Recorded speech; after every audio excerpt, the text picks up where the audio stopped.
Muy buenas tardes. La sesión que nos toca el día de hoy es una continuación respecto a los derechos colectivos de los trabajadores.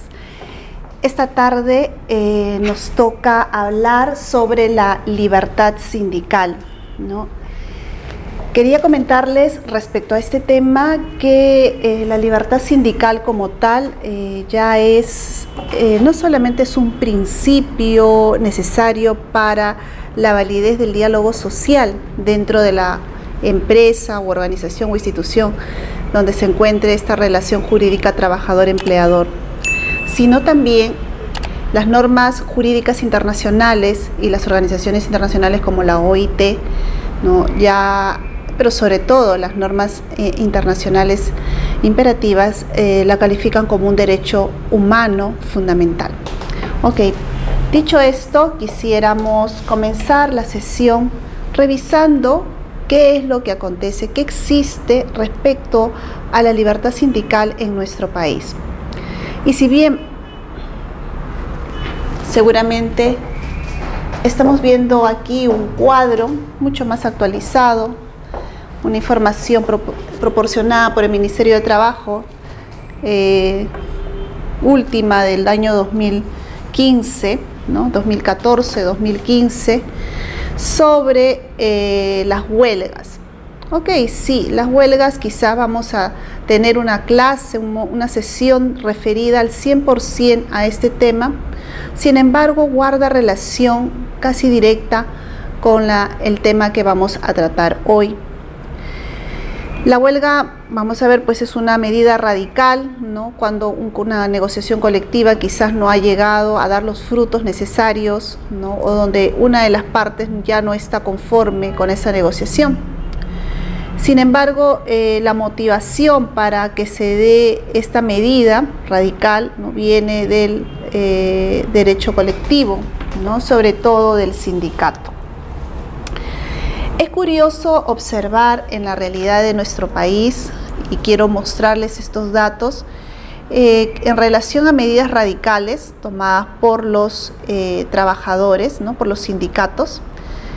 La diferenciación que existe entre el año 2014 y 2015 es totalmente significativa, ya que en el año 2014, ¿no? Como vamos a observar aquí en este gráfico de barras, ¿no? Pero que también ustedes lo podrán visualizar con mucho más claridad, ¿no? En sus diapositivas, es que en el año 2014 el número de huelgas fue de 95, ¿no? Mientras que en el año 2015, ¿no? O sea, el que acaba de culminar, el número de huelgas fue de 47. Esta información, este dato es bastante significativo. ¿Por qué? Porque nos indica una baja, casi al 50%, diríamos, de la acción radical, ¿no? Respecto al año anterior. Pero si observamos este gráfico nuestro, podemos ver que es una baja que data desde el año 2009, que el número de huelgas en el año 2009 era de 99, mientras que en el año 99 y fluctuaban en ese número, tenemos 99, 83, 84, 89, 94, aumentó en el año 2014, pero tenemos un recuento de 47, solo 47 medidas radicales en el año 2015. Esto nos llama la atención, como les dije, ¿no? Porque esto tiene varias miradas, posiblemente mejores, ¿no? Negociaciones colectivas, ¿no? Las posibilidades de solucionar previamente los conflictos, estamos aprendiendo a realizar, ¿no? Pero también es significativo, que se haya modificado el cuadro, ¿no? Porque nos señala, ¿no? Que si bien es cierto, las medidas bajaron entre el año 2014 y 2015 en un 50%, ¿no? Es bastante Ilustrativo el segundo gráfico. ¿Por qué? Porque nos señala los trabajadores comprendidos en esta situación. Mientras que en el año 2014, con 95 huelgas, con los trabajadores comprendidos eran 40.681 trabajadores, ¿no? En el año 2015, con 47 acciones de huelga, vamos a tener a 32.066 trabajadores comprendidos dentro de estas acciones. Ojo, bajó un 50%, ¿no?, las acciones radicales, pero lo que sí podemos experimentar es que en un 50% la medida de trabajadores comprometidos dentro de estas acciones es casi similar al número en el año 2014, ¿no?, en número de personas comprometidas dentro de la acción sindical. ¿Qué nos quiere decir? Posiblemente hay mayor número de personas, ¿no?, que están mucho más comprometidas o que han ingresado entre el 2014 y 2015 a pertenecer más a sindicatos u organizaciones representativas dentro de las empresas. Dicho esto, que bien es un dato a analizarlo y a darle muchísimas miradas, ¿no?, porque es el día a día de la relación laboral, las relaciones colectivas, ¿no?, y que estos números por sí solos nos atraen la atención y los vamos a quizás analizar más cuando veamos el tema de huelgas. Con respecto a esta libertad sindical, vamos a tener que tratar ese marco jurídico, ¿no? Este marco jurídico es muy importante, sobre todo por la connotación internacional que tiene. La Declaración Universal de Derechos Humanos en el artículo 23.4, ¿no?, sobre todo, ya respalda, ¿no?, garantiza la libertad sindical. El Pacto Internacional de Derechos Civiles y Políticos, el Pacto Internacional de Derechos Económicos, Sociales y Culturales, ¿no?, la Declaración Americana de los Derechos y Deberes del Hombre, y así una serie de grandes documentos a nivel internacional, ¿no?, avalan y garantizan la libertad sindical. Y a la vez, ¿no?, otros documentos bastante significativos dentro del área laboral a nivel internacional, como son los convenios de la Organización Internacional del Trabajo, la OIT, ¿no?, los convenios firmados respecto a estos temas, definitivamente marcan la pauta, ¿no?, sobre la garantía que tiene la libertad sindical dentro de los derechos como parte de los derechos fundamentales del ser humano. Los convenios de la OIT, por otro lado, no solamente garantizan esta libertad, sino también vamos a ver que supervisan los mecanismos de control por parte de los estados. ¿Esto qué quiere decir? ¿No? Que la OIT, como Organización Internacional de Trabajo, además de garantizar, tiene también una labor de fiscalización, ¿no?, sobre el accionar o la gestión que tienen en cada uno de los estados sobre la libertad sindical, ¿no?, lo que hace pues un ente protector, ¿no?, más allá del propio Estado. Por otro lado, ¿no?, es necesario analizar cuáles son los documentos jurídicos que avalan la libertad sindical en nuestro país. En primer lugar, lógicamente tenemos la Constitución Política del año 1993, ¿no? Y esta Constitución nuestra, que es la actual, la ampara en dos secciones. Al tratarla, en primer lugar, como un derecho fundamental, ¿no?, en el artículo 2, ¿no?, en el versículo 3, artículo 2,13, y como derecho social y económico en el artículo 28 de la Constitución. Ahí vemos una garantía desde el punto de partida de nuestra Constitución política. En el sector privado, definitivamente, ¿no?, tenemos la Ley de Relaciones Colectivas de Trabajo, la LRCT, ¿no?, como nos vamos a mencionar a lo largo de la exposición, y el reglamento sobre el mismo.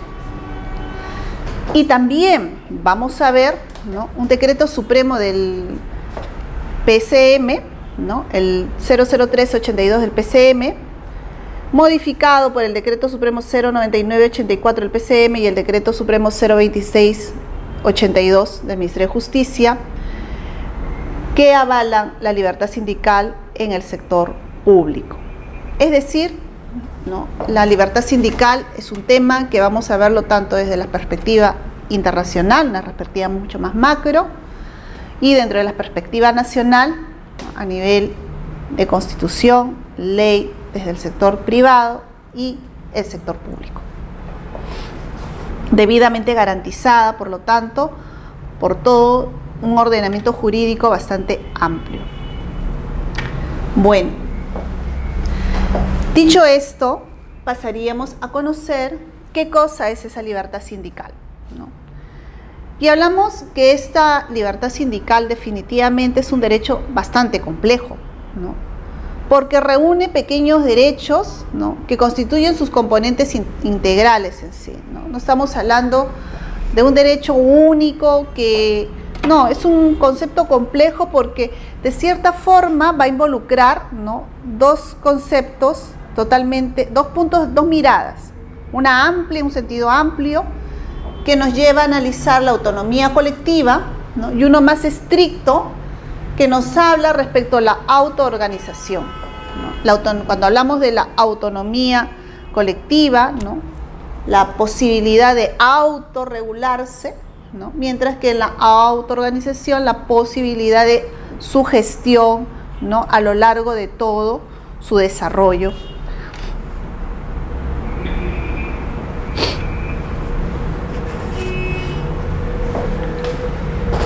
¿Qué titulares tiene esta libertad sindical, ¿no?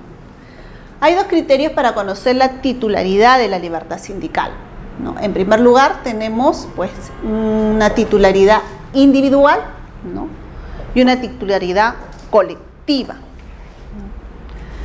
Cuando hablamos de una titularidad individual, nos referimos a los derechos que tiene un trabajador, ¿no?, que tiene el trabajador en general a manera singular, ¿no? Es decir, que el sindicato, ¿no?, de cierta forma, a nivel particular, personal del trabajador, sobre ello hay inferencia.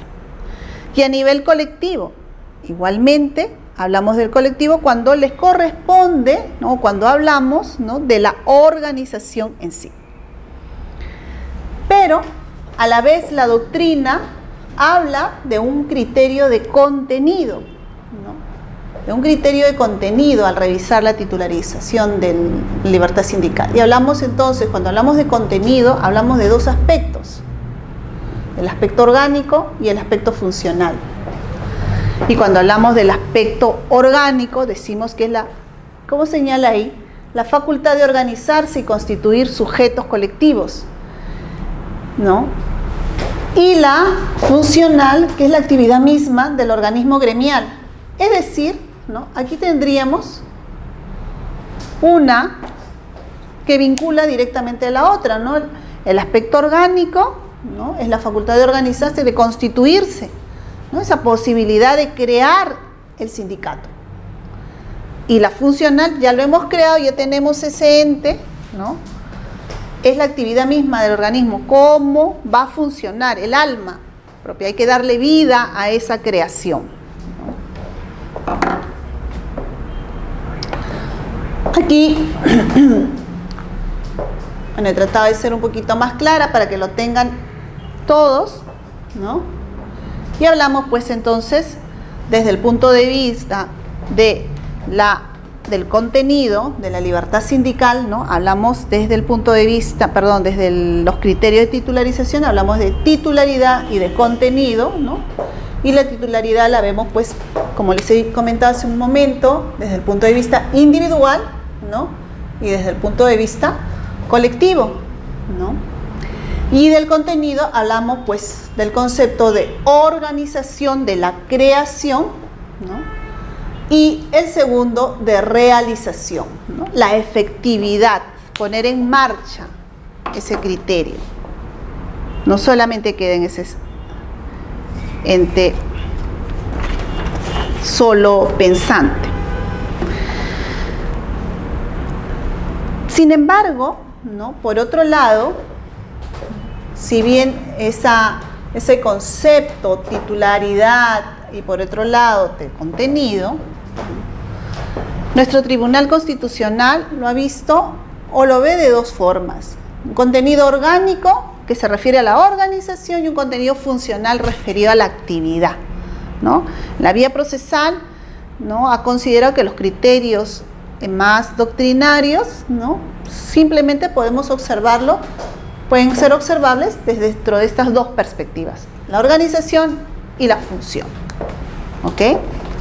Por si alguien revisa, pues, lógicamente un documento a nivel procesal, estos podrían ser, pues, los criterios que emplea, pueden ser, ¿no? Estos son los criterios que emplea el Tribunal Constitucional respecto al tema organizacional y de función de los sindicatos. Vamos a comenzar a estudiar la libertad sindical, hemos dicho, desde un punto de vista individual, ¿no? Y desde un punto de vista colectivo. ¿Ok?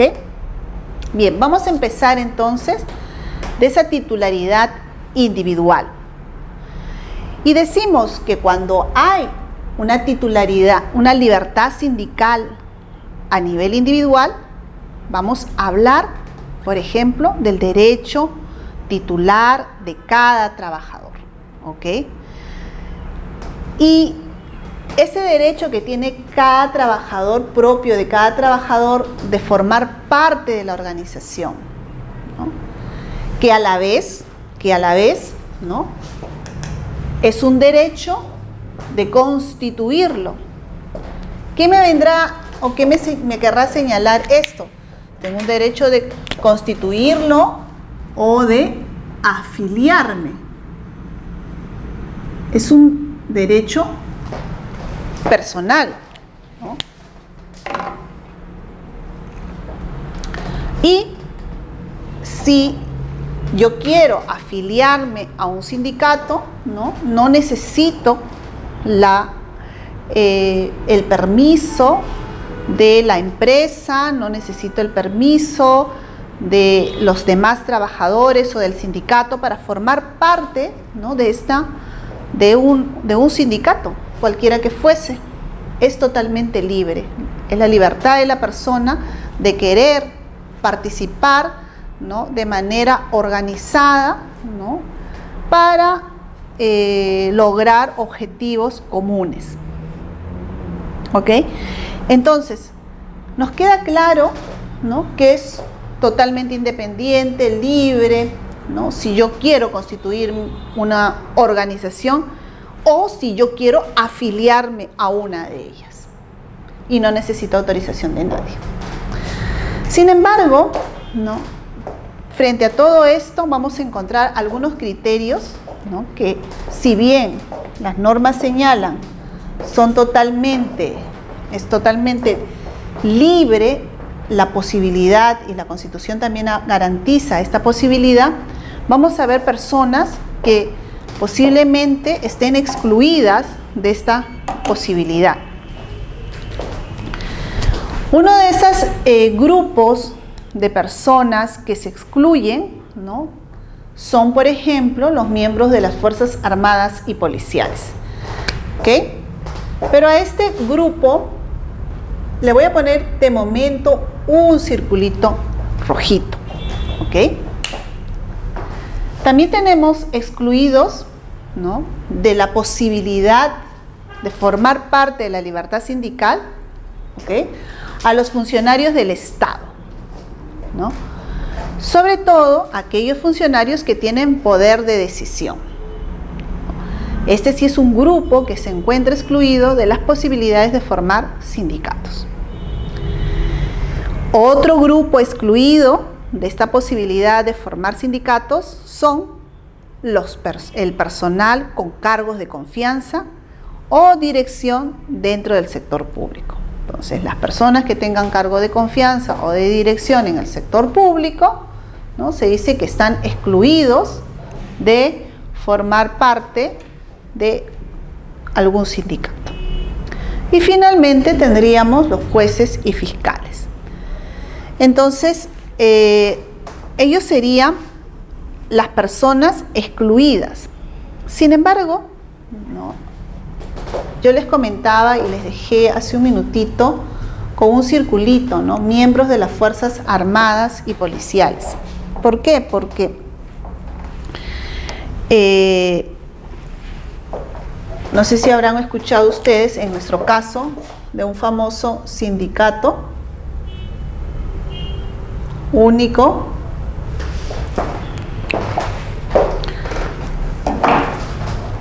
de la policía.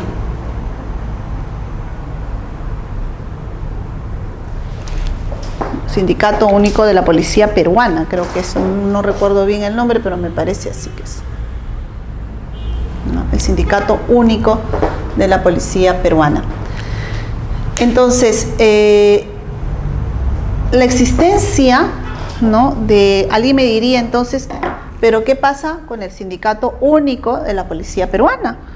¿No? Si usted me señala que está excluido, ¿no?, ¿cómo es posible que exista? Bien, debo señalarles algo respecto a este tema de la libertad sindical y de las exclusiones de algunos miembros o de algunas personas, ¿no?, no de los sindicatos, sino de la posibilidad de realizar sindicatos, ¿no? Dijimos hace un momento, cuando vimos nuestro marco jurídico, ¿no?, a nivel internacional, hablamos tanto de la Declaración Universal de Derechos Humanos y dijimos que en la Declaración de Derechos Humanos, ¿no?, la libertad sindical es un derecho humano fundamental. Pero a la vez también,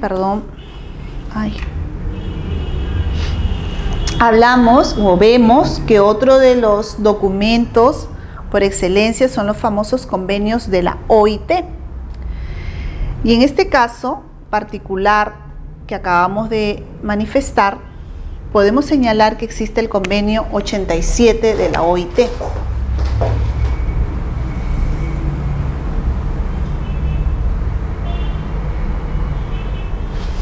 En el convenio 87 de la OIT, ¿no?, específicamente en el artículo 9,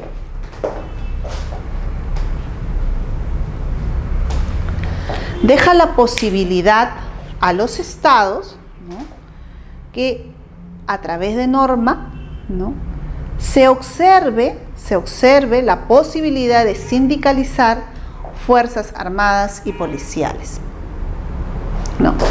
Este convenio 87, el convenio 87 fue, ¿no?, está actualmente, ¿no?, ratificado por el Perú, convenio ratificado por Perú, ¿no?, y es vigente a la fecha. ¿Ok? Señala que es vigente a la fecha, con lo cual es una norma internacional. Y esto sería posiblemente pues la base, ¿no?, de este famoso Sindicato Único de la Policía Peruana, ¿no?, de la existencia, la base de la existencia de este Sindicato de la Policía Peruana. Lo que hace pues excluir quizás, ¿no?, las posibilidades de que, o de más que excluir, sino de ingresar, ¿no?, las posibilidades de ejercicio de la libertad sindical para los miembros de la policía. Lógicamente que esto ha tomado mucho tiempo, ¿no?, y es un análisis en cuanto a la convergencia de varias normas, ¿no?, y que con mucha calma tendríamos que observar en cada uno de los casos concretos, ¿no? En principio se señala esta exclusión porque definitivamente no se señala nada al respecto en la Ley de Relaciones Colectivas de Trabajo, ¿no? No señala la posibilidad o la exclusión de la policía, ¿no? Y posiblemente por eso es el amparo en base a documentos internacionales. Dicho esto, también es interesante señalar que si bien hay personal que se puede llamar excluido, también hay una situación que es muy común o aparentemente común en las empresas, ¿no? Como diría yo, quizás es una premisa o una aseveración un poco que no es muy no digamos que es cierta, porque, a ver, me refiero a los cargos de confianza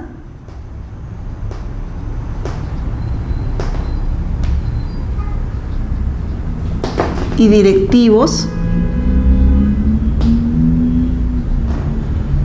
en el sector privado.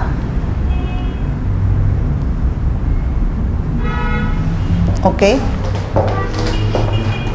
A ver,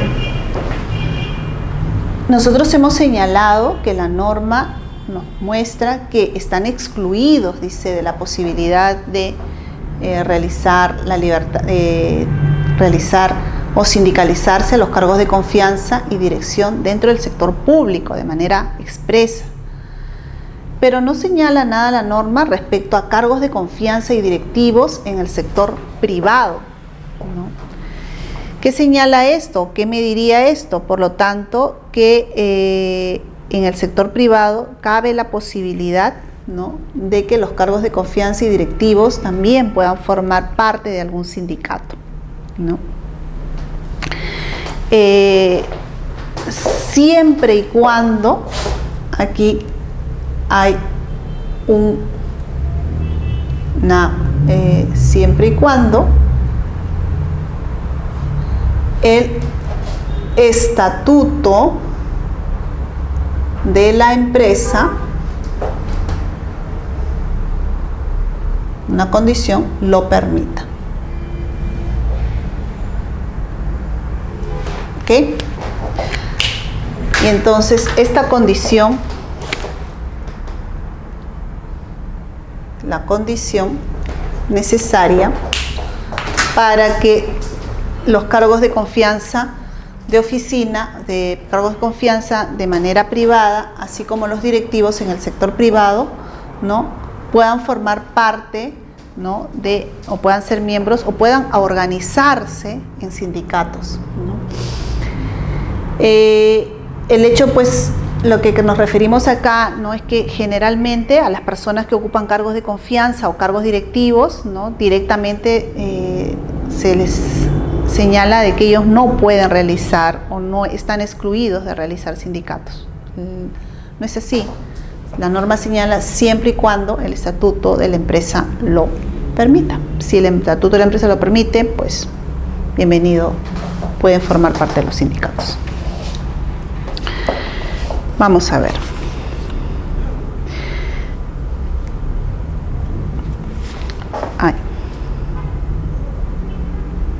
Ok.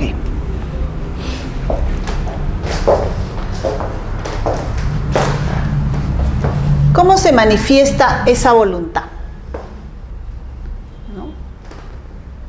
¿Cómo manifestamos la voluntad de sindicalizarse?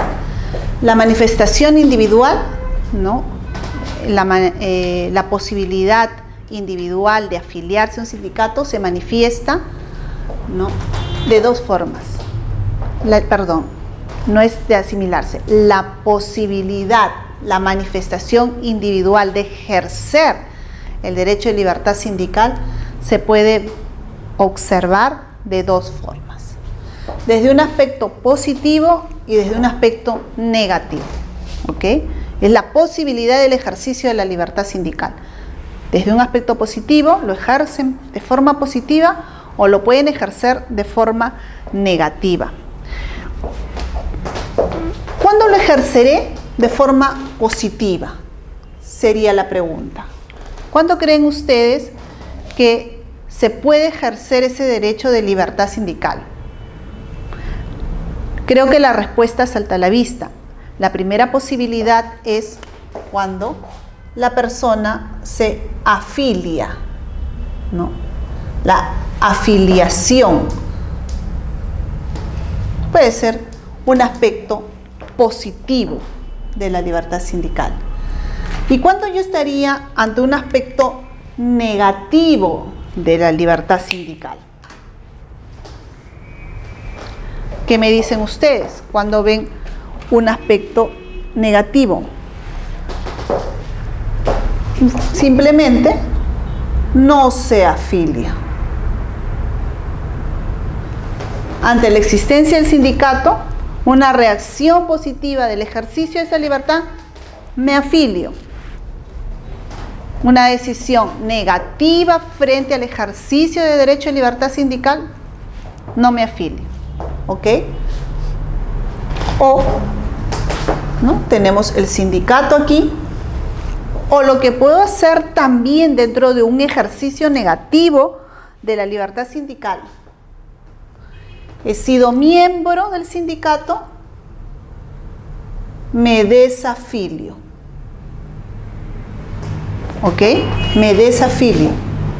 No quiero continuar en ese sindicato. Un ejercicio negativo de la libertad sindical. Bueno, vamos a ver este aspecto positivo, ¿no? Vamos a ver estos aspectos positivos y negativos. Wow. Está saltando mucho hoy nuestra pantalla. Entonces, los aspectos positivos, menos mal que lo escribimos aquí abajo, ¿no? Acá tenemos nuestro sindicato. En primer lugar, es un ejercicio libre y voluntario.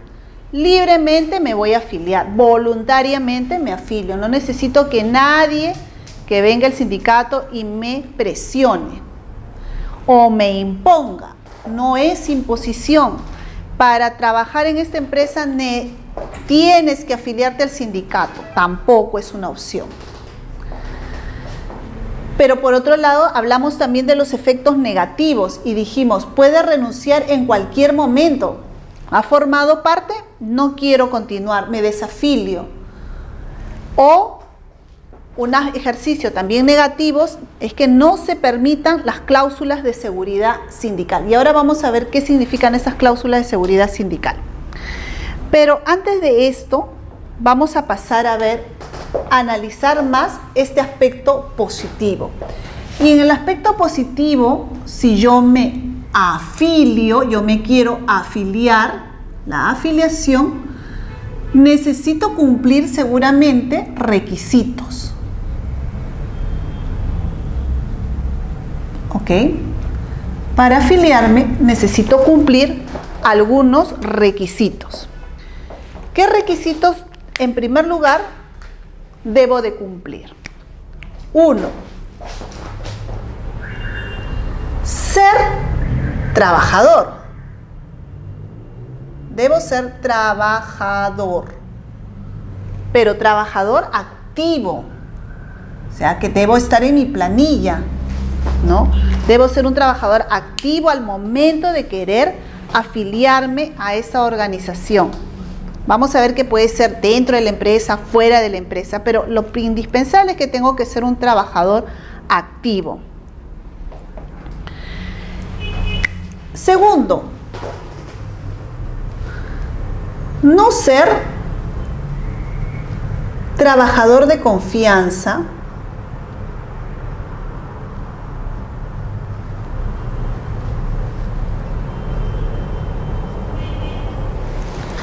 ¿Está claro aquí? No ser trabajador de confianza. ¿Ok? Salvo que el estatuto lo permita. Dijimos eso. ¿Ah? Entonces, yo puedo ser trabajador de confianza y el estatuto de esta empresa señala que no hay ningún inconveniente, puedo ser miembro del sindicato. ¿Okay?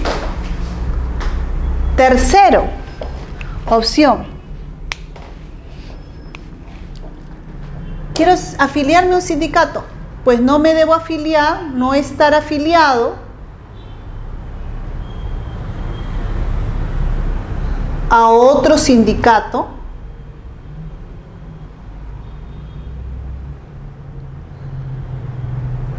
del mismo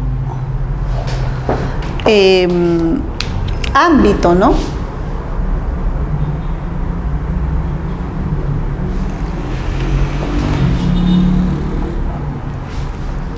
No estar afiliado a otro sindicato del mismo ámbito. Estoy afiliado al gremio de docentes, ¿no?, de Lima Metropolitana, y luego estoy afiliado de Lima Metropolitana y ahora quiero estar afiliado al de docentes de Caraballo. Pero si ya estoy en el de Lima Metropolitana, ¿ya para qué me voy a ir al particular? Ya estoy en el más macro, ¿no?, del mismo ámbito. Y finalmente, ¿puedo afiliarme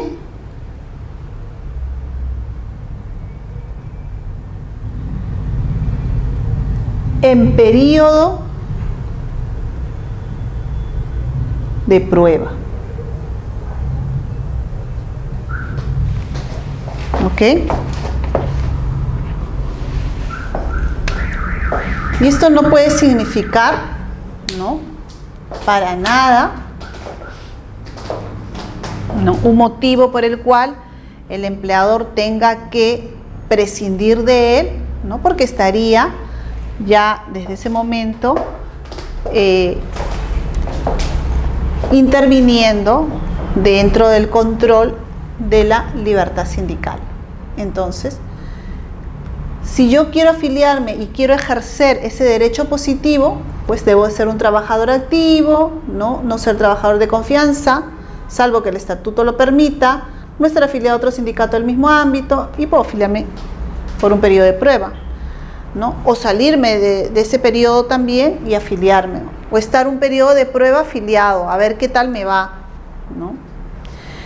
Otra cosa que quería subrayar en este caso: no ser trabajador de confianza salvo que el estatuto lo permita. Y en este caso, muchas veces, cuando las empresas quieren cumplir el número mínimo para organizar un sindicato, posiblemente pues es cuando permiten que todos los miembros de la empresa puedan formar parte de la organización, ¿no? Generalmente en los convenios colectivos de empresa, dependiendo del número de trabajadores, vamos a ver una apertura mayor, ¿no?, a esa posibilidad de que todos puedan tener la oportunidad de participar de la libertad sindical.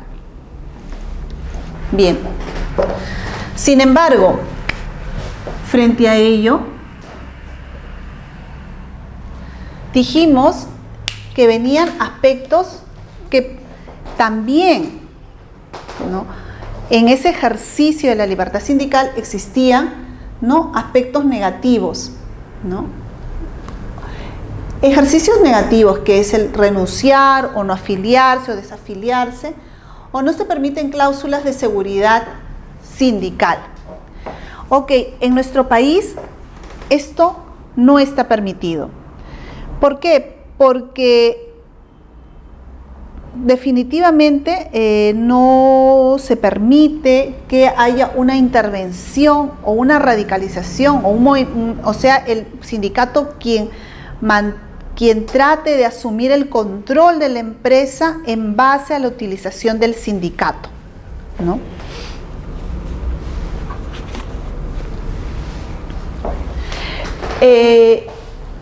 Quería aclarar un poco en el aspecto negativo, antes de pasar a estos hechos. Dice, puede renunciar en cualquier momento. Cuando un trabajador se desafilia, ¿no?, se desafilia, o sea, ha sido miembro del sindicato y por algún motivo personal o de gestión que él no quiera continuar dentro de esta organización, renuncia a la misma, lo primero que debe hacer es comunicar al empleador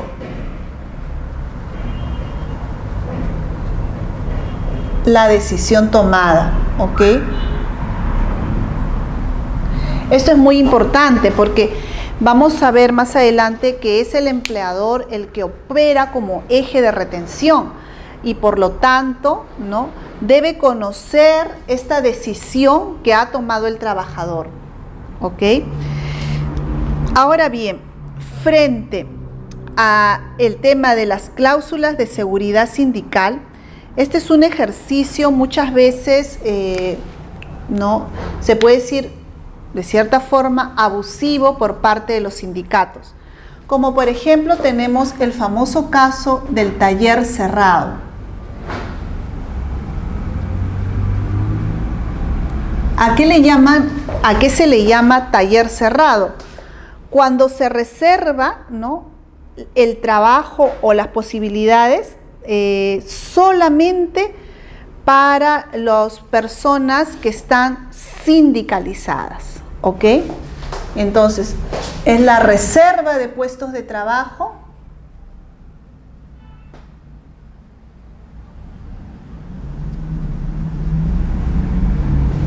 solo para personal sindicalizado.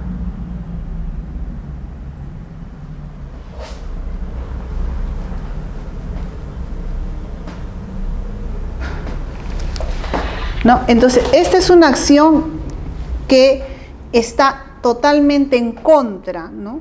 No se permiten este tipo de cláusulas abusivas, ¿no? Este es el famoso caso del taller cerrado.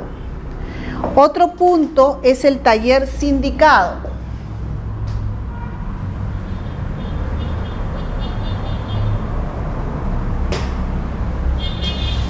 ¿Cuándo hablamos de taller sindicado?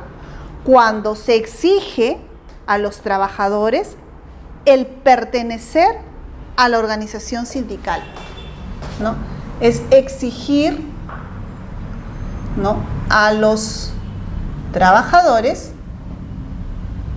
la pertenencia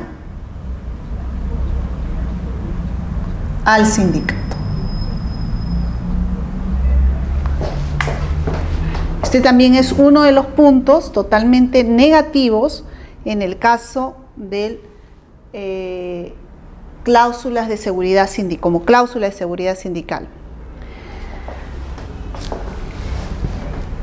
Aquí sería el famoso caso del empleo preferente.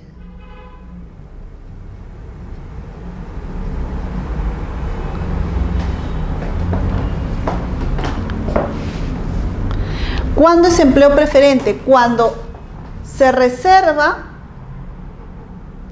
el puesto de trabajo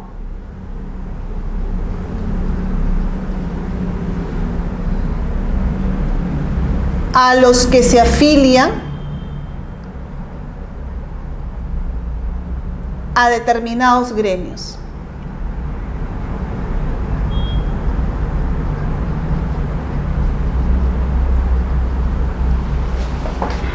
El famoso caso del taller del empleo preferente. Y en último caso tenemos la exclusión, cuando el empresario excluye trabajadores sindicalizados.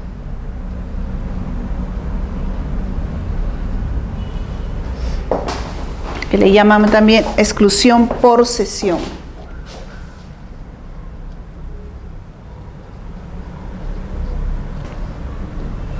Ok, entonces, frente a estas posibilidades, ¿no?, de afiliarse, ¿no?, se encuentran las otras 4 posibilidades negativas, ¿no?, de la o del abuso de la libertad sindical.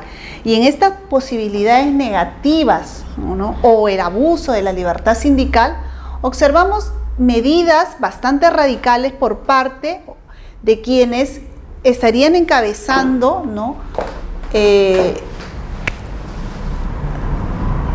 las tres medidas bastante radicales, ¿no?, que se ejercitarían dentro de las organizaciones para poder constreñir a los empleados a que contraten personal de cierta forma, pues, sindicalizado. Mientras que en el último caso, en la exclusión por cesión, estaríamos hablando, ¿no?, de una protección frente a una situación abusiva por parte del empresario de no querer o de excluir trabajadores, ¿no?, de excluir trabajadores de la empresa cuando conoce que estos han sido sindicalizados o de alguna forma se han sindicalizado en la empresa. Frente a estas situaciones vamos a encontrar, pues, dos situaciones más también que nos llaman la atención y son situaciones especiales de titularidad, como es el caso de los trabajadores independientes, ¿no?, y de los trabajadores, pues, como hemos vuelto a comentar, de confianza, que pueden formar, ya dijimos, en este caso, que pueden formar parte de los sindicatos, siempre y cuando los estatutos de la empresa o de la organización así lo permitan, ¿no? Y en el caso de los trabajadores independientes, tampoco hay ningún tipo de exclusión para que ellos puedan organizar sindicatos, ¿no? Por gremios, por actividad, de una manera libre y espontánea, la norma permite que estas personas, aunque no dependan de un empleador, por el oficio generalmente por el cual se desarrollan o se desempeñan, puedan formar parte de algunos sindicatos o formar sus propios sindicatos. ¿Quiénes están excluidos al 100% de formar sindicatos? A ver, una pregunta. ¿Quiénes estarían excluidos de formar sindicatos? Nosotros ya hemos visto algunos, pero hay una situación totalmente especial y por ley de quienes forman las modalidades formativas, o quienes se encuentran dentro de estos contratos llamados modalidades formativas, están excluidos de la libertad sindical. ¿Ok? ¿Quiénes son? ¿Recuerdan ustedes cuando hablamos de los practicantes, ¿no? Es el caso de los practicantes preprofesionales o los practicantes profesionales. ¿Ok? Entonces, en este caso también tenemos exclusión de la libertad sindical. Somos casos particulares al 100%. Bueno, dicho esto, y ya conocemos cómo puede una persona a nivel individual afiliarse, ¿no? ¿Cuáles serían desde el aspecto negativo, ¿no?, el abuso de esa libertad sindical, ¿no?, desde la perspectiva del mismo sindicato o del empleador, ¿no?, y las situaciones particulares respecto a la titularidad de los mismos? Frente a ello, debemos conocer entonces cuáles son esas clases de sindicato que existen, porque hemos señalado, ¿no?, que cómo se pueden organizar, ¿no?, y de cierta forma hemos ido adelantando en las clases de sindicatos. Y tenemos entonces 4 clases de sindicatos que se encuentran dentro de nuestra normativa, ¿no? En primer lugar tenemos a nivel de empresa. ¿Y quiénes son estas personas o quiénes pueden formar este tipo de sindicatos? A quienes trabajan para un mismo empleador. A nivel de empresa, ¿no?, son aquellos trabajadores que laboran para un mismo empleador.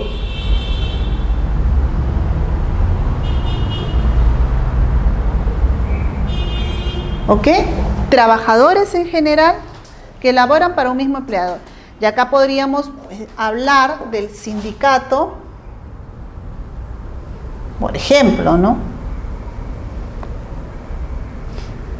De la Bacus. Sindicato único de Bacus. Todos los trabajadores de Bacus tienen su convenio, perdón, su sindicato único de trabajadores.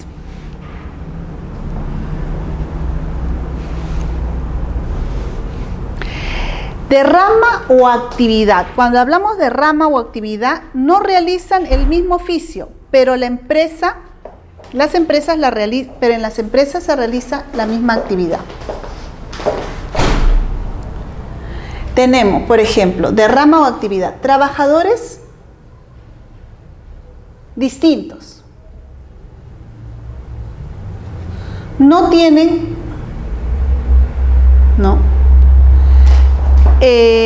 el mismo oficio,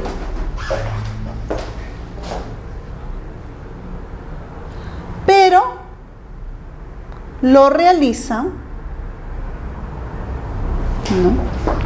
en empresas que tengan la misma actividad.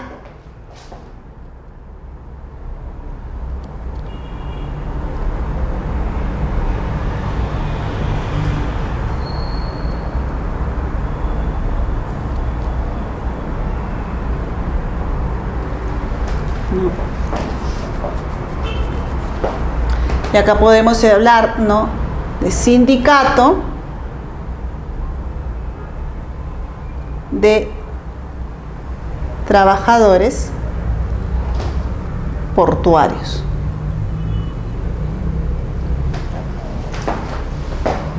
¿No?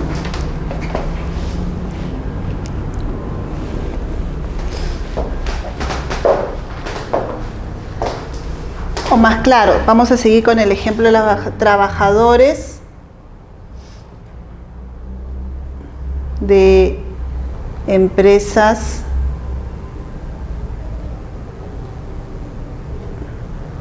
de bebidas. Sindicato de trabajadores de empresas de bebidas. No. Cuando hablamos de gremio,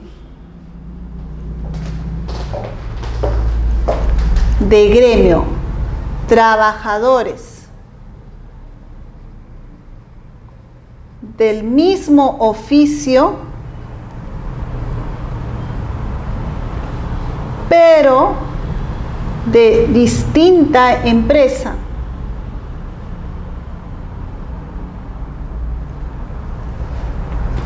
Trabajadores del mismo oficio, pero de distinta empresa.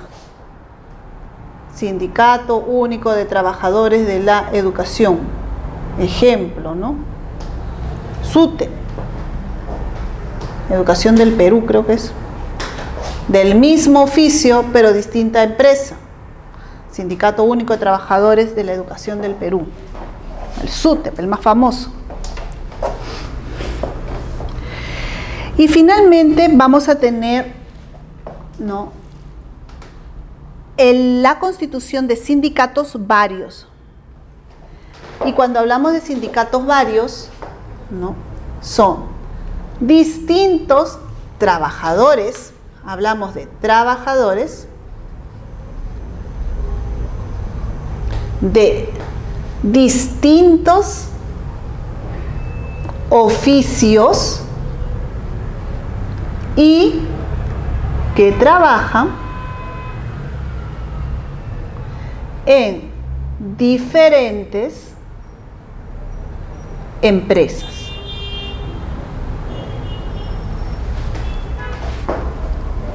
Trabajadores de oficios distintos y que trabajan en diferentes empresas. Tenemos acá, pues, por ejemplo, de la Federación de Trabajadores del Perú. Federación de Sindicato Único de Trabajadores, distintos oficios, CGTP. Ay. CGTP, Central General de Trabajadores del Perú. Ejemplo.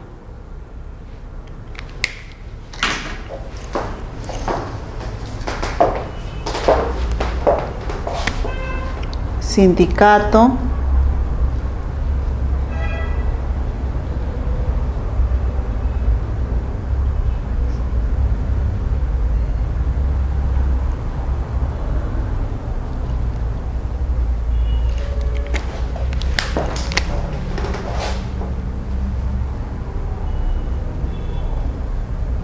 acá. Tenemos entonces 4 niveles. A nivel empresa, el más sencillo. Trabajadores que laboran en un mismo empleador. No distingo acá oficio ni sección, nada. Trabajadores de una misma empresa, sindicato de Abacus, sindicato de trabajadores de Ripley, sindicato de trabajadores de Telefónica, en general. ¿Ok? Es el más sencillo. Luego tenemos el de rama o actividad. Trabajadores de distintos, no tienen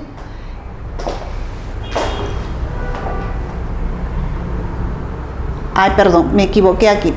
De la misma, trabajan en distintas empresas, pero no tienen oficio. No tienen oficio, ¿no? Perdón. Es trabajadores de distintos oficios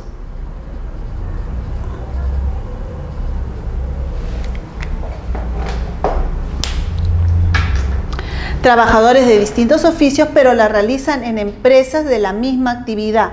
Sindicato de trabajadores, ¿no?, de bebidas, de empresas de bebidas, por ejemplo. Entonces son trabajadores de áreas o de oficios distintos, pero que los realizan en la misma actividad, ¿no? Trabajan en el sector de la manufactura. Otros trabajadores de distintos oficios, pero que la realizan en empresas de la misma actividad. El gremio, trabajadores del mismo oficio, pero de distinta empresa. Están en el mismo oficio. Son profesores, son obreros, ¿no?, de planta. Son gremio de... tenemos por ejemplo el más conocido también, la construcción civil. Distintos trabajadores de la construcción civil, ¿no? Gremio. Varias empresas, pero en general se juntan en una sola. Ese es el gremio de la construcción civil. El gremio del SUTEP, de los trabajadores de la educación. Distintos colegios, distintas públicos o privados se reúnen en este sindicato. Y luego varios oficios distintos, distintas empresas se agrupan en una sola organización. Por ejemplo, la Central General de Trabajadores del Perú. Distintos oficios, distintas empresas, pero que forman parte del mismo sindicato, la CGTP, ¿no? Ahí tenemos pues un poco cómo se pueden organizar. Cualquiera de los 4 realmente son verdaderos potenciales dentro del tema en cuanto a número de trabajadores o afiliados. Vamos a ver entonces desde otra perspectiva ahora la libertad sindical colectiva.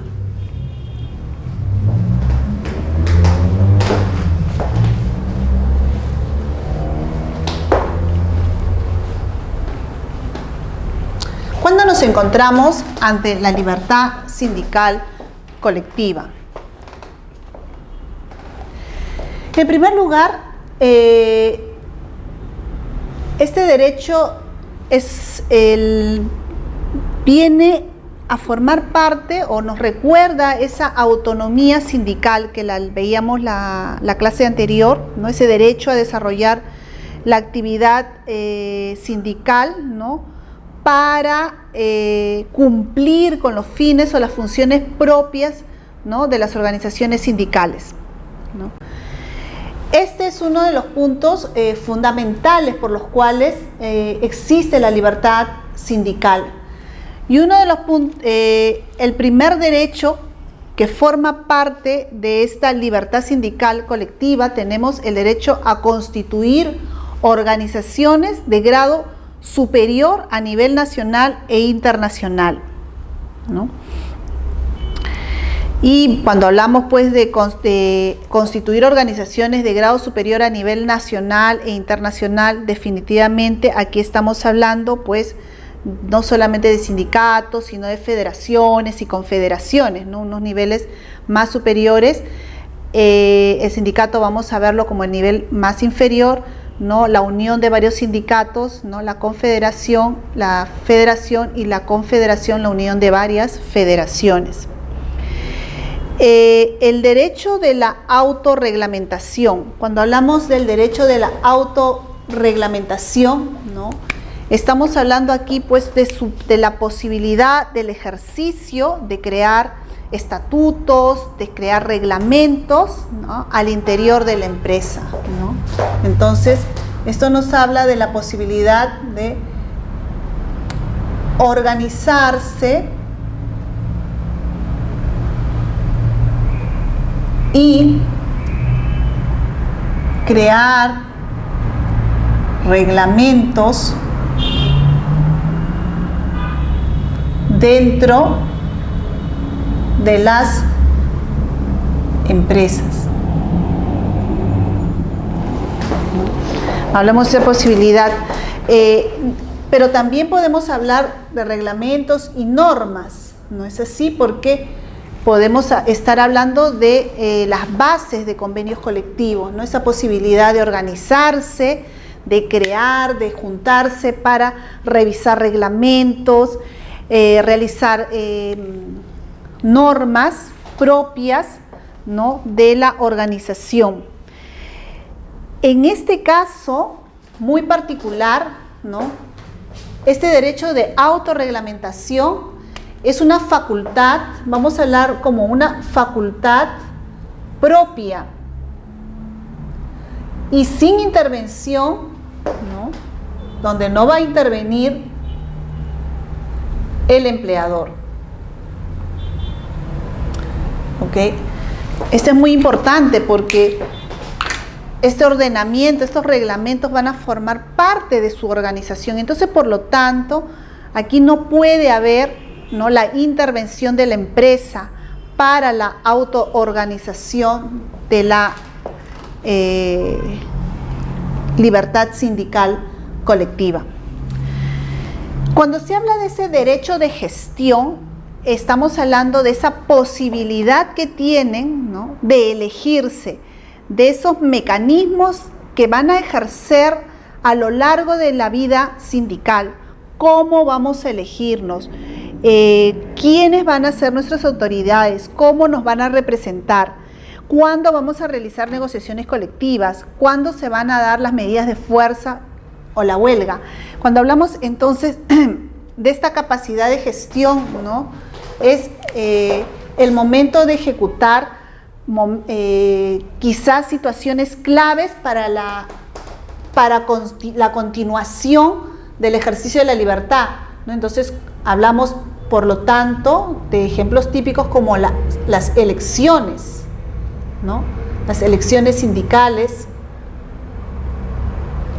Hablamos de la elección de dirigentes, ¿no?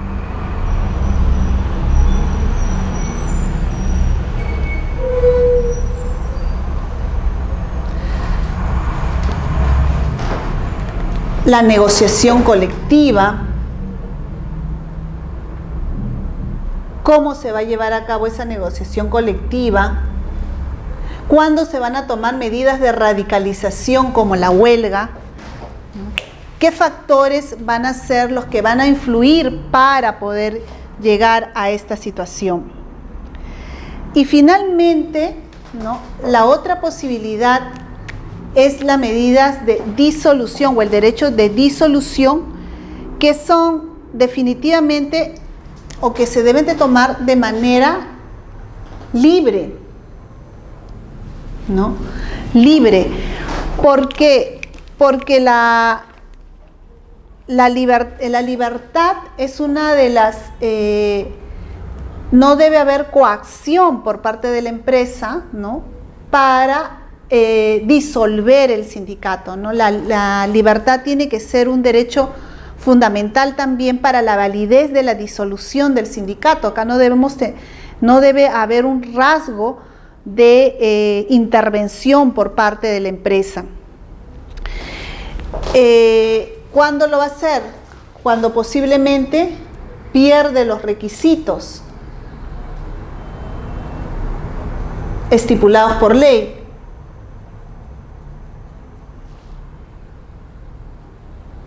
¿No? Cuando pierde esos requisitos estipulados por ley o judicialmente.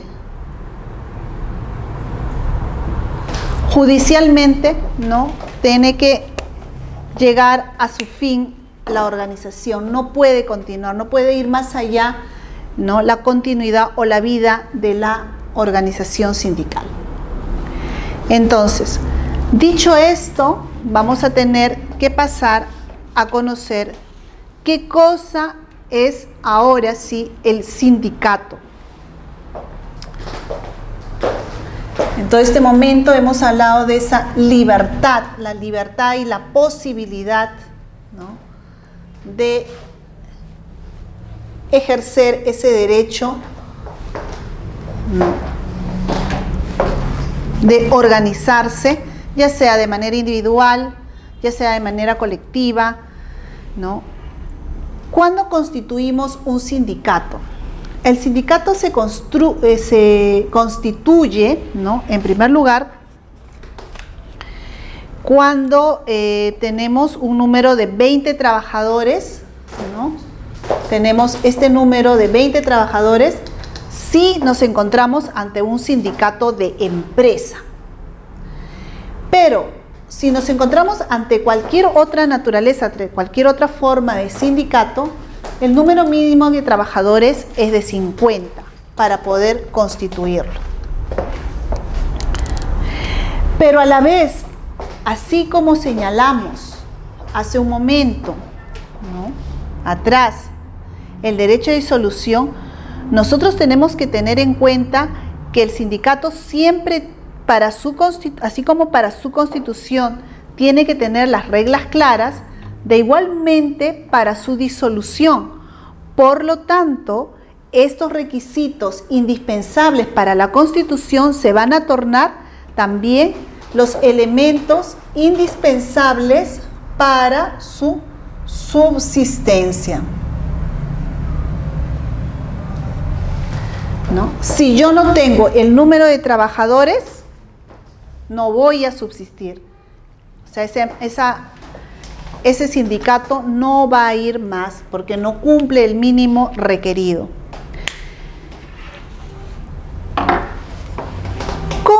¿Cuál es el procedimiento para poder realizar el sindicato? En primer lugar, ¿no?, debo tener una asamblea, ¿no? Tenemos el número de 20 y debemos tener una asamblea de afiliados.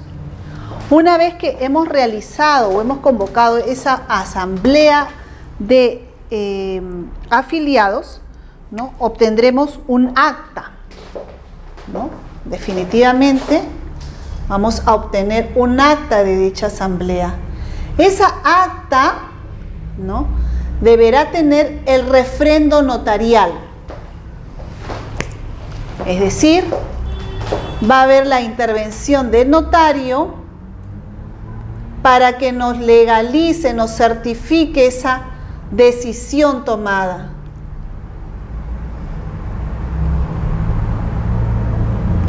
Certifica esa decisión tomada. Una vez que el acta está legalizada y certificada, vamos a pasar a proceder a la inscripción en el registro de organizaciones sindicales. ¿Ok? Entonces, reunión, acta más notario, y una vez que está el acta refrendada por el notario, se va a la organización, al registro de la organización registro de organizaciones sindicales, ¿no?, que se encuentra dentro del Ministerio de Trabajo, ¿no?,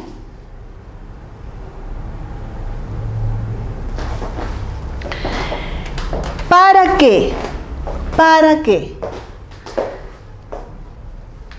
¿No? Ministerio de Trabajo,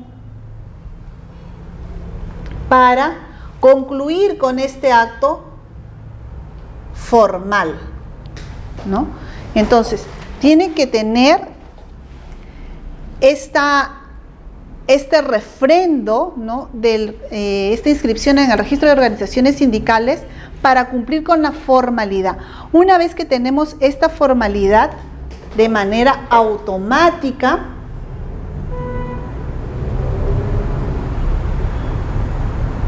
podemos saber que ya la organización se encuentra registrada.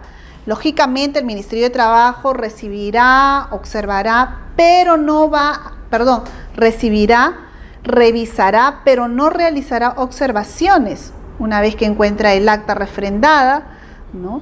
Simplemente de manera automática se otorga ese registro de organización sindical e inmediatamente, por lo tanto, por eso se dice que es de manera automática, tendrá el reconocimiento de personería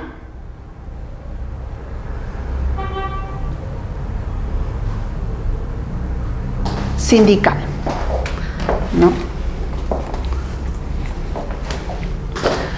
o gremial, que le llaman algunos. La personería gremial inmediatamente ya se constituye como una personería gremial. Y ahí concluye el acto de constitución, ¿no?, del sindicato. Sin embargo, algunas personas consultan si existe la posibilidad, además, de llevarlo a los registros públicos, es decir, a la Superintendencia Nacional Registros, SUNAR. En primer lugar, no es necesario, pero si alguien considera oportuno llevarlo a la SUNAR, lo que hace es convertir este sindicato en una asociación. ¿Ok? Lo convierte en una asociación. Y eso es lo único que transformaría, pero no pierde, ¿no?, la personería gremial que constituye esta, que es la base para el reconocimiento dentro de la empresa y a nivel de la Autoridad Administrativa de Trabajo. ¿Cuáles son las funciones del sindicato? ¿No? Las funciones del sindicato las he puesto aquí de manera bastante clara, se las dejo. Representar definitivamente a los trabajadores en conflictos de naturaleza colectiva. Esa es la función principal por naturaleza de las organizaciones sindicales. Por el otro lado, tenemos pues celebrar convenios colectivos y exigir el cumplimiento, ¿no? No solamente es la celebración de dicho convenio, sino que se ejecute, que se cumpla en todos los extremos en los cuales ha sido consentido. Representar a los trabajadores en conflictos de naturaleza individual, salvo que el trabajador accione directamente. A ver, señalamos que en primer lugar, ¿no?, una de las funciones por excelencia del sindicato es la representación de trabajadores. Y dijimos que lo hacían en conflictos de naturaleza colectiva.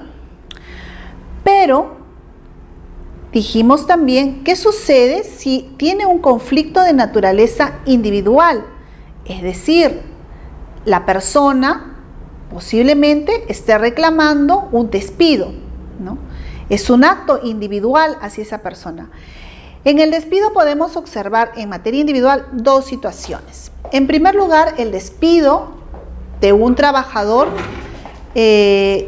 indistinto, que no es miembro del sindicato, que es miembro del sindicato un trabajador. Este trabajador, miembro del sindicato, puede reaccionar frente al despido de dos formas. Una, ¿no? Accionar directamente contra el empleador, sin querer solicitar esta representación a través del sindicato. ¿Ok? Si acciona directamente contra el empleador, ya no es necesaria la intervención del sindicato, porque él personalmente ha ido o ya ha solicitado esa intervención. Incluso habiendo formado parte del sindicato, él no dio a conocer la situación y de frente fue y acudió a los tribunales de manera personal. Otra situación existente, el despido, ¿no?, de un miembro del sindicato, de un dirigente sindical. Ahí también estamos ante una situación individual. Definitivamente en este caso el sindicato lo representa porque ahí tendría mayores garantías. Sin embargo, también él podría ejercer de manera individual, ¿no?, su ejercicio, ¿no?, en cumplimiento de su acción, o sea, directamente accionar ante la facultad jurisdiccional para reclamar la decisión del empleador. Promover el desarrollo de cooperativas, cajas, organismos de auxilio y promoción de sus afiliados. Definitivamente, el sindicato, para poder obtener fondos, realiza una serie de acciones durante todo el tiempo, con la finalidad de obtener fondos y tenga continuidad la vida colectiva de la organización. Sin embargo, estas acciones deben tener un seguimiento oportuno, ¿no?, y forman parte de la gestión también colectiva y que debe realizarse de manera correcta para el correcto funcionamiento y continuidad de la organización.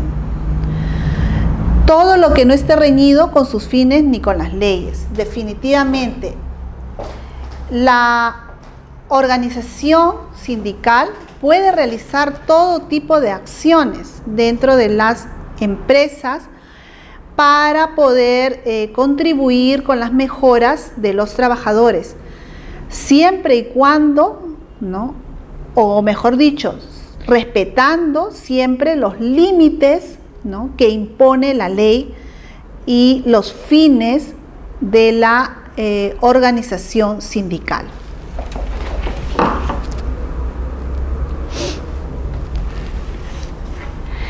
Pero así como señala estas funciones, se pueden realizar también impedimentos, o se señalan impedimentos para el ejercicio, ¿no?, de la función sindical. Y un impedimento del ejercicio de la función sindical es dedicarse, por ejemplo, formar un sindicato. Impedimento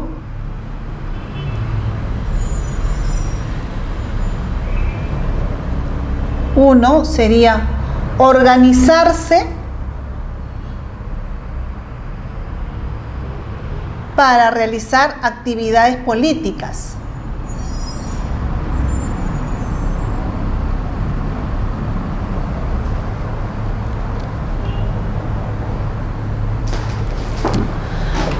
Entonces, quizás nosotros estemos viendo esta situación, ¿no?, en muchas organizaciones sindicales. Sin embargo, se presenta como un impedimento, ¿no?, la organización de utilizar estos espacios, ¿no?, para realizar actividades, pues, políticas, partidarias, ¿no? Ya esto no forma parte del fin del sindicato como tal, ¿no? Esto ya está orientándose a un fin distinto. Otro punto totalmente que es un impedimento es coaccionar, definitivamente, coaccionar a los trabajadores. No le podemos coaccionar ni pedir que tienen que estar o deben formar parte del sindicato. La coacción, ¿no?, Ya hemos visto, si es totalmente libre, la coacción totalmente un impedimento para el funcionamiento. Hemos visto también que el sindicato tiene la posibilidad de promover, de promocionar a sus afiliados. Por lo tanto, ¿no?, un impedimento será darle un uso distinto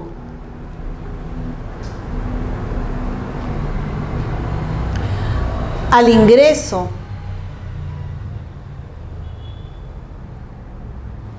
¿no?, al ingreso de los fondos sindicales.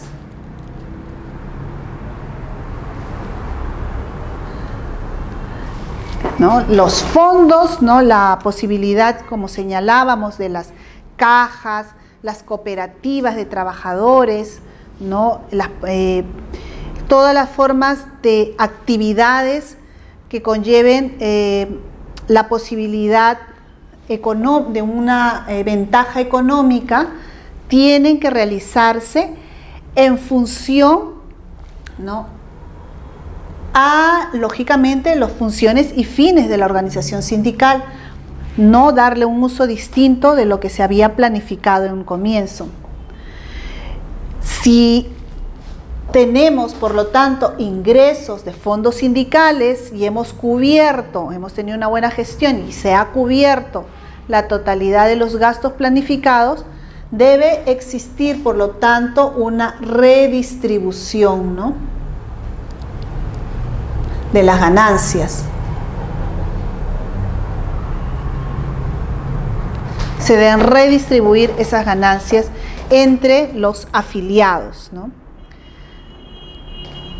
Y finalmente, ¿no?, tenemos que ir en línea un poco con la función que está realizando, no realizar actos en contra de la ley.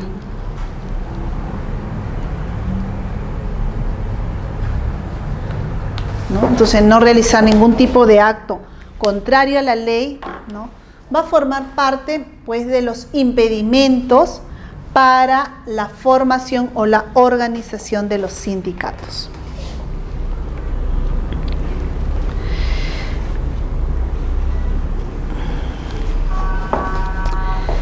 ¿Cuándo tenemos mayor representatividad sindical?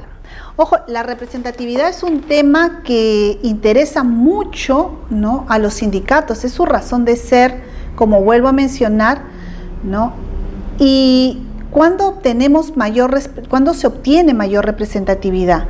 En primer lugar, miren que va ligado un poco al área de la constitución de la organización y a su subsistencia, recuerden, es el número, la consistencia numérica, el número de personas que forman parte del sindicato, ¿no? Y esto era un poco lo que quería demostrarles, ¿no?, con nuestro primer gráfico. Recuerdan que yo les comentaba al comienzo de la clase, mostrábamos un gráfico que señalaba que el número de trabajadores comprendidos en acciones de huelga, ¿no?, era de 32.000 cuando las acciones eran 47, mientras que en el año 2014 con 95 teníamos 40.000, sí, hay 8.000 menos, pero sin embargo hay el 50% casi de menor número de acciones, ¿no? Lo que observamos es que posiblemente o existe un mayor compromiso o un mayor número de personas afiliadas. Esto nos señala también un poco que las organizaciones sindicales están pasando un proceso, ¿no?, de revisión un poco de sus funciones, de la supervisión, de la gestión, se está modernizando bastante y por eso quizás han comprendido o entendido un poco que la razón de ser de la continuidad viene a formar parte de la consistencia, y cuanto más consistente es una organización dentro de una empresa, mayor representatividad posee, ¿no? Otra situación que también es particular señalar y necesaria para mostrar una mayor representatividad es la implantación geográfica o profesional. El que la organización sea visible no solamente a nivel de la empresa, ¿no?, sino que también esta organización esté conectada con otras organizaciones, ¿no? De manera geográfica, ¿no? Por eso existen el tema de las federaciones y confederaciones que han logrado abarcar un gran número, ¿no? No solamente por el respaldo que puedan tener, sino por la visibilidad y representatividad que poseerán a lo largo de su funcionamiento. Otro punto también importante es la capacidad de movilización, ¿no? ¿Qué capacidad de movilización puedan poseer estas organizaciones, ¿no? Para poder obtener logros, ¿no? en el desarrollo de la propia gestión o negociación, ¿no? Las grandes empresas sabemos pues que tienen sedes, ¿no? Fuera de sus sedes centrales, sus entornos, sus sedes centrales a lo largo del país, ¿no? Y por lo tanto, pues, para que un sindicato se mantenga y se represente, pues, estos representantes tienen que viajar a todas los rincones donde se encuentren, pues, las sedes de la empresa para poder, pues, llevar la representatividad de la organización. Antigüedad de la organización también es importante, ¿no? Nosotros conocemos que en nuestro país hay organizaciones de larga data, de larga vida, y que aún permanecen en el tiempo, y quizás sea pues más que de pronto su representatividad, su antigüedad, las que las lleve a ser más representativas en el país. Y finalmente, otro punto importante que señalamos ahí es la experiencia histórica, ¿no? La experiencia en cuanto al ejercicio dentro del gremio, la representatividad, la negociación que se ha realizado y las mejoras a lo largo de su vida sindical son pues el CV de estas organizaciones, y por lo tanto un punto de atracción para que las personas pues se afilien a estas organizaciones, a estas representaciones. ¿Cuáles son las vías de protección de la libertad sindical, ¿no? Hemos dicho que si bien la libertad sindical y los sindicatos pues son entes que representan, ¿no? Gran número de trabajadores, ¿no? Realmente existe, tres formas, ¿no? Pero sobre todo una a nivel jurisdiccional, que es de las más solicitadas posiblemente por las acciones sindicales. Estamos hablando pues de la famosa acción de amparo, ¿no? Es una forma, la acción de amparo a través, la utilización de la forma de la acción de amparo, por ejemplo, cuando no hay una promoción, ¿no? de trabajadores, en el momento de que la empresa otorga promoción a los trabajadores, los promueve de sus puestos de trabajo, ¿no? Y se produce de pronto la no promoción de los trabajadores sindicalizados, los mantienen en su mismo sitio, pues definitivamente se presentan pues acciones de amparo por temas discriminatorios, en fin. Asimismo, cuando solamente se producen beneficios para los trabajadores no sindicalizados, contrarios o en desmedro de los sindicalizados, ¿no? Se presentan este tipo de situaciones, y a través de las cuales pues los miembros de los sindicatos presionan o pretenden mejorar presentan acciones de amparo para mejorar la situación de sus afiliados. Definitivamente la acción de amparo tiene una relación probatoria bastante difícil, ¿no? No imposible, pero una relación probatoria mucho más difícil de demostrar, podríamos decirlo, ¿no? En la práctica, ¿no? Pero definitivamente se observan medidas típicas para poder demostrar estas acciones a nivel jurisdiccional. Otra vía de protección que sí últimamente se observo que es de las más utilizadas es la utilización de la protección internacional, ¿no? Esta vía de protección internacional es a través de la OIT, la Organización Internacional del Trabajo, recibe, ¿no? De todas partes del mundo, pero recibe todo tipo de acciones, quejas relacionadas contra la vulneración de la libertad sindical.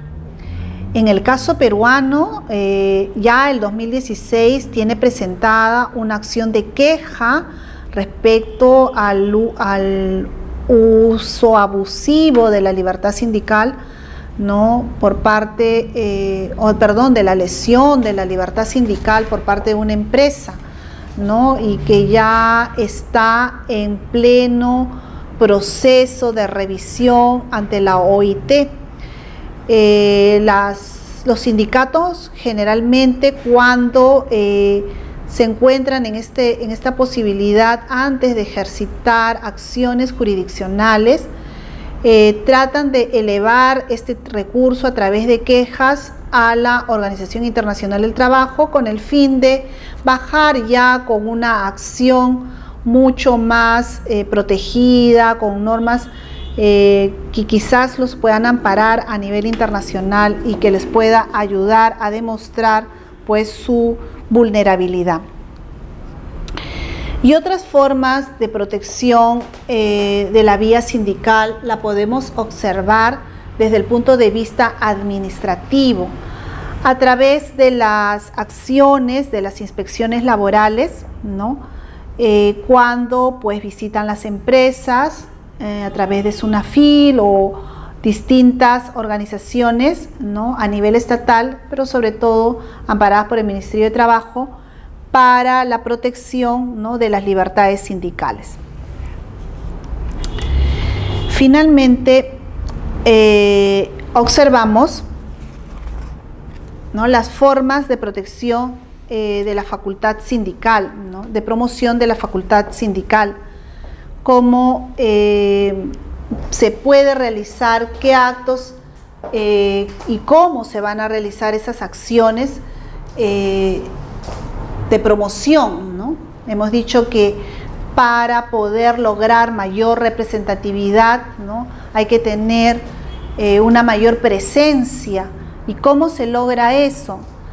El primer punto definitivamente es un tema económico y que parte del mismo trabajador, ¿no? En cuanto a el pago de la cuota sindical, el mismo que se recauda a través de la retención del empleador, ¿no? De las cuotas sindicales, ¿no? Entonces aquí es el empleador el ente retenedor de la cuota sindical de los trabajadores afiliados, ¿no? A la organización, y este dinero es el que, de cierta manera, el grueso que va a ayudar a promover, ¿no? El sindicato.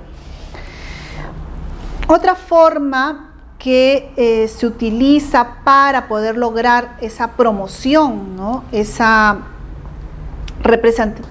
implantación o esa capacidad de movilización, esa consistencia, sobre todo capacidad de movilización, de gestión, es los permisos y licencias sindicales, ¿no?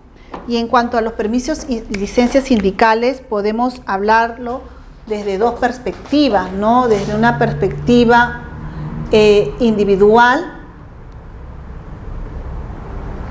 y desde una perspectiva objetiva, ¿no? Cuando hablamos desde la perspectiva individual, definitivamente nos referimos a que esos permisos y licencias ¿no? Se otorgan a los dirigentes sindicales, ¿no? Generalmente a todas aquellas personas que tienen representación.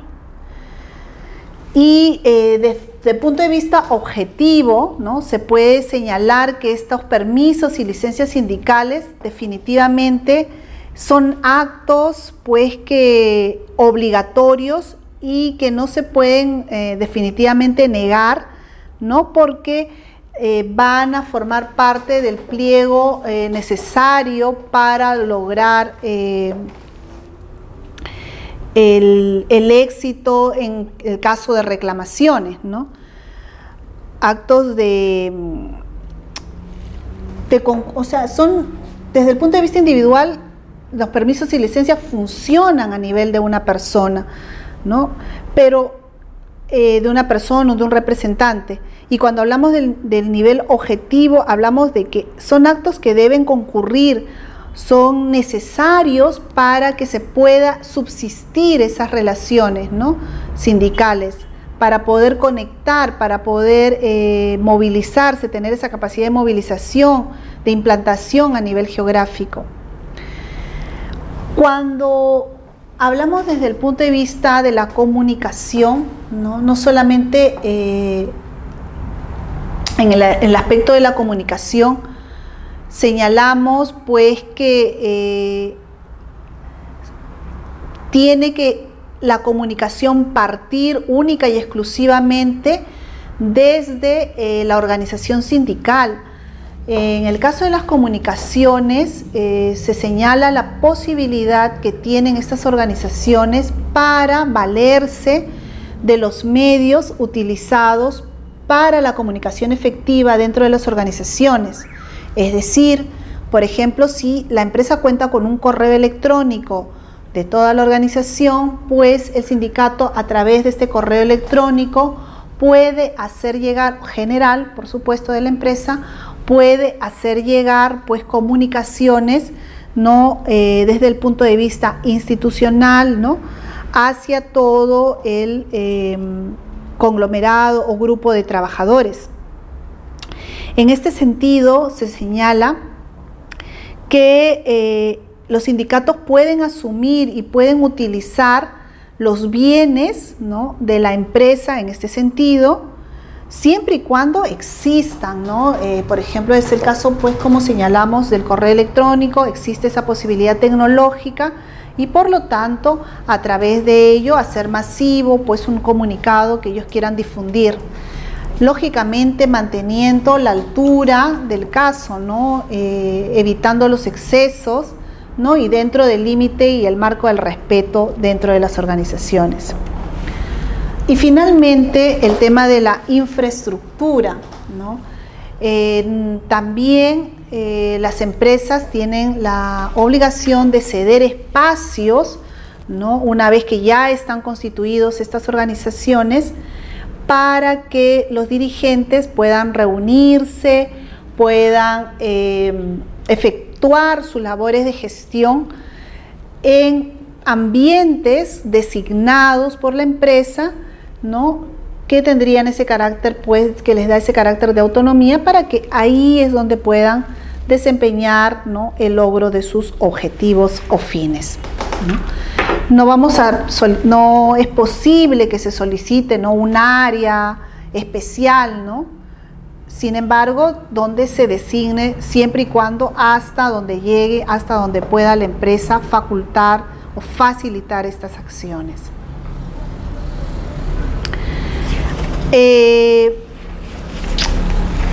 ¿Cómo se constituyen las organizaciones en grado superior? Hablamos, pues, lógicamente, ¿no?